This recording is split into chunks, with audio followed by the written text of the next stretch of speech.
Partnership to talk a little bit more about the education reforms and their importance.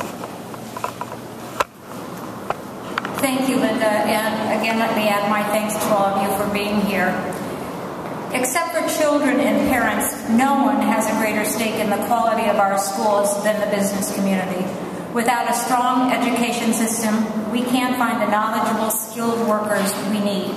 Without a well-educated workforce, Ohio cannot attract the new investment needed to restore our economic competitiveness.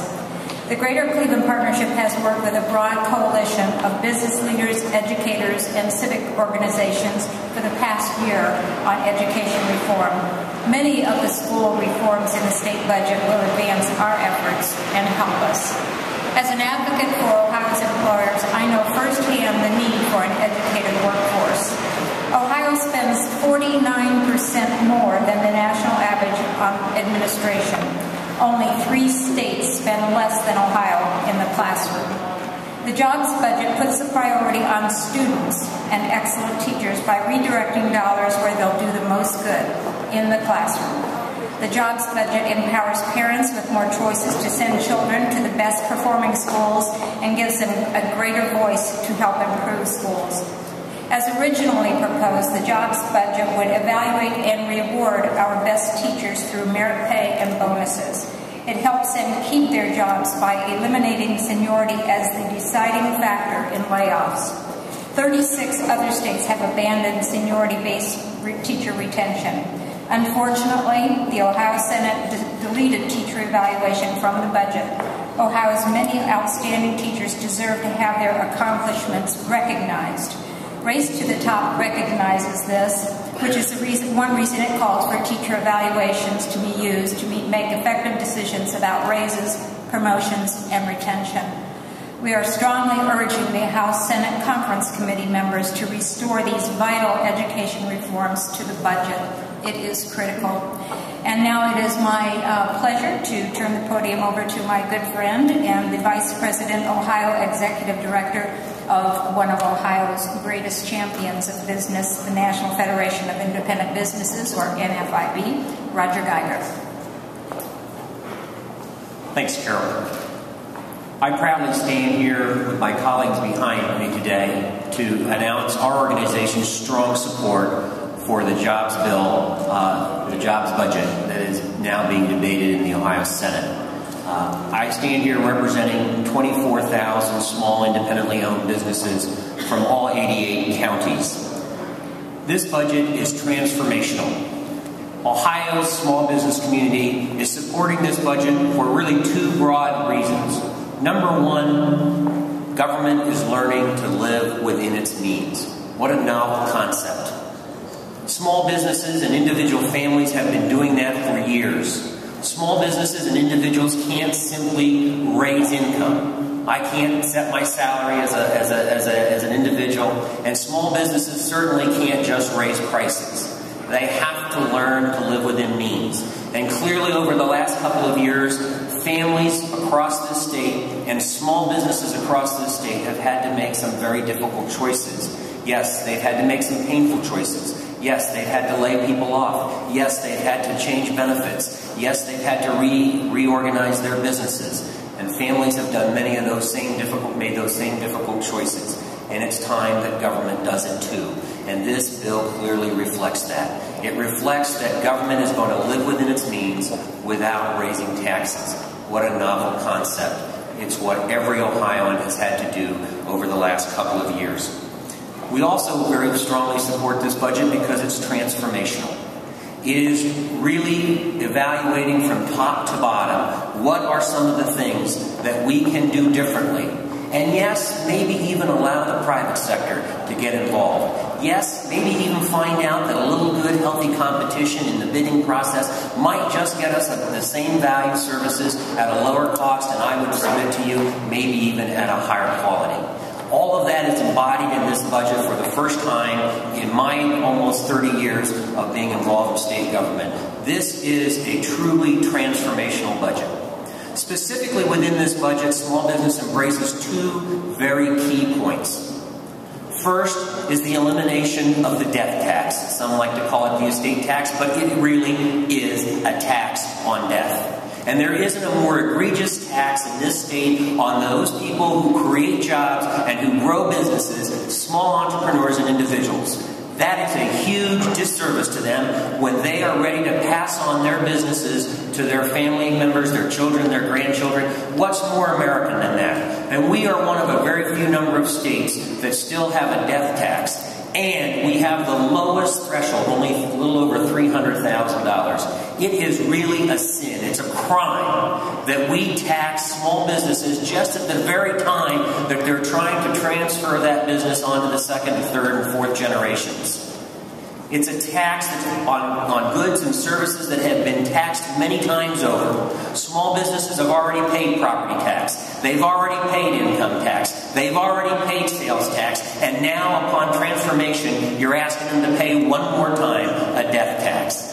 We are a handful of states that have an archaic death tax. It needs to be done away with, and this bill, this budget, does that, and it's about time for those who create jobs in this state, small businesses, for those that we're counting on to grow and get us out of the economic issues we are, which has historically been small and medium-sized businesses. This is a huge issue for them. Second is finally delivering on a promise that was made in 2005, the final elimination, reduction of the income tax. Again, small businesses bear the brunt of income tax. We have tens of thousands of small businesses that are pass-through entity. They pay their business tax through their income tax. We have over 500,000 self-employed Ohioans, people who work for themselves, the family farmer, the small mechanic, the small plumber, the carpenter, who work for themselves, and they clearly play the brunt of income tax because that's how they pay their business tax. And in 2005, a commitment was made to Ohio's small business community that we would reduce that tax over a period of time by 21%. Well, guess what? 2 years ago, we couldn't live within our means, government, and 2 years ago we decided to play around and play games, and we punished small businesses and individual entrepreneurs and the self-employed by reneging on the promise that was made by government. This bill restores that promise by finally instituting the last cut of the income tax, which is so vital to those businesses that are pass-through entities, which is tens of thousands of business, and the over 500,000 self-employed. So we commend both the governor in his leadership, the Ohio House in its leadership, and we are confident that those two provisions will stay intact with the Ohio Senate and will finally become law and will really help entrepreneurs in not only stabilizing their businesses, but clearly growing and expanding their businesses, which is what we need to do as part of the recovery for this state. So we are proud to be supporters. We think that this is the right time. It is transformational. It has got a huge opportunity to really change the direction of Ohio, not just for this biennium, but for future generations. And we can become a leader of states in how we transform state government and how we can say in Ohio that we live within our means and we didn't do it with raising taxes. Thank you. I'm happy to turn this over to Bryan Williams, who is the Government Affairs Director for ABC. Bryan? Thank you, Roger. Good afternoon. Welcome. It is a pleasure for me to be here on behalf of ABC of Ohio. We are excited to be able to join this pro-business consortium that really does support areas of policy that are transformational and change nature that go beyond our traditional issues. As was highlighted before with regard to Medicare, Medicaid, educational policy, we endorse all of those transformations. And I'd like to bring another issue to highlight here, and the elimination of the estate tax as well, Roger. Last year on the campaign trail, Governor Kasich, at the time a candidate, used to say, if you want different results, you need to do things differently. Well, he was elected. Ohioans elected change, both in the House and in the governor's office, and he proposed a budget that was true to his campaign word. It is transformational in nature. It does many things differently than we've done in the past so that we can get different and better results. One of those areas is, as many of you probably already know, Ohio has been engaged in a practice of inflating construction wages voluntarily since 1931. Whether or not that made any sense back in 1931 is not the point. What is clear is that in 2011, it is not the place of government to artificially handcuff itself to pay higher construction wages when it doesn't need to. That's what we do with regard to prevailing wage. The governor introduced a bill, and the House passed, largely intact, a bill that makes a modest improvement on the issue of prevailing wage by establishing, the governor introduced a $5 million threshold, the House passed a $3.5 million threshold, saying basically that projects that are under that amount do not need to be held to the inflated wages of prevailing wage when it comes to purchasing construction. Getting Ohio's construction dollar to go further, getting more for the money, doesn't necessarily mean you always spend less, but it means that your construction dollar goes further. But if you need to spend less, it gives you that opportunity to get the construction project you want for about 15% less without having to go and find additional resources. We think that was a modest improvement on where we were. It will allow governments at the local level as well as the state level to stretch their dollars.